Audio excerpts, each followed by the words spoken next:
I recently undertook the challenge of designing the branding for a podcast called The Natural Reaction. And I had so much fun doing this project. It was very challenging because I'm not gonna lie, I ran into a few hiccups. Still kind of new to this whole scene, but I had so much fun. We came up with a pretty cool result, and I'm here to share that with you all, my entire design process. So, kick back, stay a while. Okay, let me stop. If this is your first time here on the channel, welcome. So glad to have you. My name is Naya. I am a graphic designer based here in Tampa, Florida.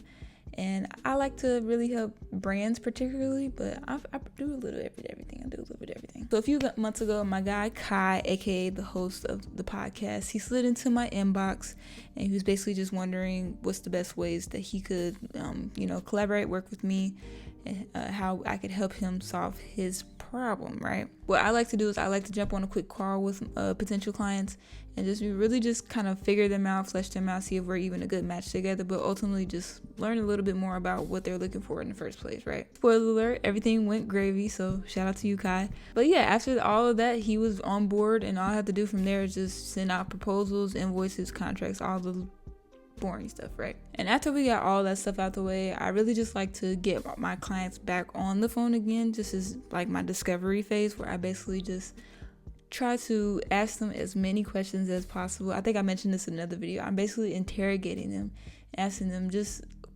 trying to learn about their business in particular, trying to learn about them as a person, because at the end of the day, these are people that you're working with, so you want to know who you're working with a little bit. So just get to know them, talk to them, find out what their goals are for the business, what their dreams are, what their visions.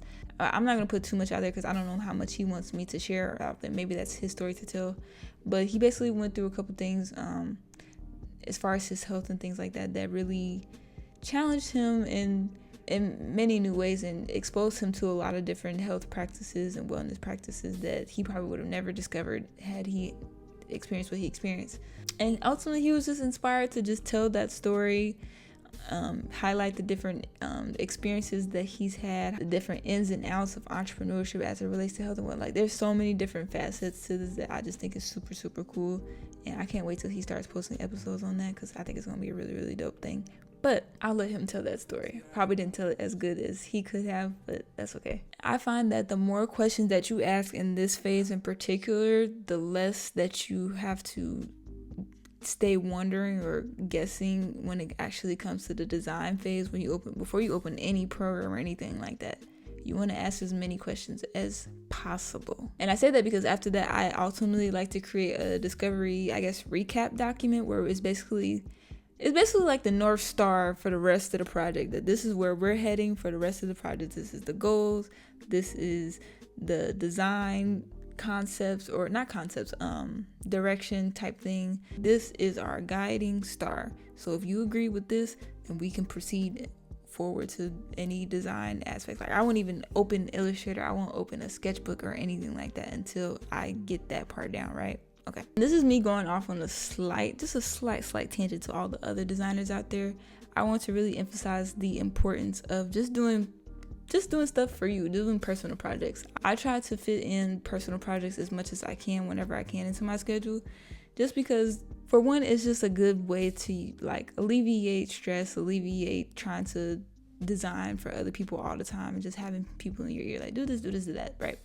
But it also can serve as a way to get more clients, because that's literally exactly how I got Kai. It was the BAP therapy cover art that I did. It was just a playlist that I made because it's already based off stuff that I like to listen to when I'm working. Like, it's literally a direct reflection of stuff that is really authentic to me. I really like that type of music. I like that type of illustration style, and I was just doodling, just whatever. And I thought, it would be cool to I already have this playlist. Let me turn it into something that's actually real and make it feel like it's like something custom or something like that. I don't know. And I had a lot of fun with it, picking out the different songs that would go on there, designing the cover art and everything, creating mood boards and all that. Like, it felt like a real client, but it was just for me. So I would advise you to just, whatever you want to make, just make it and put it out there. You will be surprised at who is watching you. You'll be surprised at who comes across you and the ideas that you could come up with together. So highly, highly recommend that. Remember when I said I ran into a few snags and hiccups and stuff like that on the way in the project? Well, let me say it like this. Typically, My branding projects consist of, and in this order, is discovery, stylescapes, logo, color and type, and any extra collateral design that we agreed upon, like stuff like business cards or templates or anything like that. The challenge was that I was trying to do his brand in that order, and I had to realize that not all processes are going to be the same for all clients. Like you have to be able to, or you have to be willing to be bendable and moldable to say, okay, I'm going to tweak this for this person and this may work for this person. But he's a very creative individual, much like myself. So he's somebody, I would say that, and correct me if I'm wrong, Kai, but he's somebody that sees like the big picture in mind in the end, but at the beginning when the canvas is like completely white. And how that really affected the project was, okay, I was trying to show him these different concepts of like, oh, this is what a logo could look like. This is the design direction. Before I showed him any colors or any fonts or any thumbnails for the podcast cover or anything like that. I was just trying to show him this is what it could look like, right? And he was just like, no, like, I don't know, like, maybe we're not on the same page, like that kind of thing. Just the typical, like, back and forth between designer and client, where just, like, you're kind of getting frustrated because, like, I don't know what he wants from me. I don't know. The way that I navigated this was I was like, okay, I can tell that he sees the end in mind. Let me instead focus on the thumbnails of the podcast, because that's ultimately what he's thinking about. He's thinking about when listeners come to his platform and check out his stuff, what is one of the first things that they're going to see? Typically, people remember things like, I typically remember thumbnails on like YouTube videos, or thumbnails or cover art, thing like that, for music or podcasts or anything like that. Like that really sticks out to me in a way. So I was like, he's one of those people. Let me do this first. Let me focus on the layout of this first, and then we could try to fit the logo in somewhere, somehow. And that worked. And I know I'm like skipping to like the end of like the moral of the story or everything, but if anything, this project really taught me that like creative processes don't have to be so rigid all the time and so fixed. Like you can mold it and you can bend it. You can break the rules. It doesn't have to look one way. So anyways, next point. So this is the part where I started doing a bunch of sketching and thumbnailing, just trying to really figure out the way that I want to lay this out. And I really appreciated him just because he had a pretty good idea of what everything he wanted to look like. He just needed my help with kind of putting all the pieces together. All right, y'all, don't laugh on this part. This is the very, very, very rough sketches that I initially did, just to give him more of an idea of his character development, because he really wanted his face on the main cover of the podcast. And yeah, this is how I got from there to there. One of my favorite parts about this project definitely was the illustration part of it. Well, most of it was actually illustration, to be honest, but particularly the icons I had a lot of fun with. His goal is to have on a lot of different people that can speak to the many different industries and niches and so many ins and outs, specifically in the health industry. And we both came up with the idea of like, maybe we could do different icons depending on the different type of guests that you have on. How freaking cool is that? The only part that I didn't get on camera was me doing the font and color selection, but that's because we kind of already knew what green and yellows that we were going to use. I just kind of used the coolers to optimize which ones I was going to pick. But yeah, this is just me creating some thumbnail concepts for his YouTube channel, because he's also going to be capturing video of the podcast as well as audio, of course. But I just wanted to give him a few options just that fit well within the branding that we've already come up with. And yeah, just make everything fit together.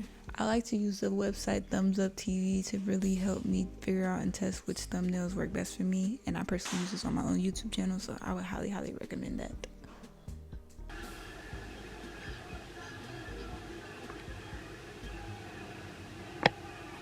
And on my last few steps of the project, I just always like to create a style sheet for my clients, just to really give them a quick glance of what we came up with together, and just be able to quickly reference if they need colors or hexes, or they need to remember what font they use. They could just glance at that sheet and boom, they're ready to go.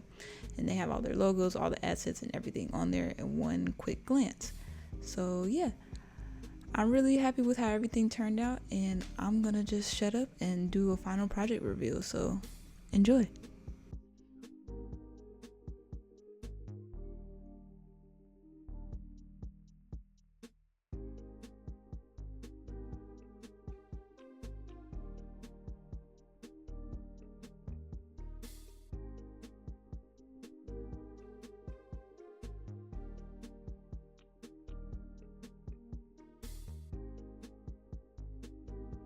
If you made it to the end of this video, you are a real one. You should reward yourself by giving a like on this video. No, seriously, I really appreciate you. I really have a lot of fun doing these kind of videos and just doing YouTube in general. Like I love doing YouTube. So yeah, I just really appreciate that. I'll see you in the next video. I'm not even gonna do no long intro. I'll see you in the next one. Next week. Why did I just delete that?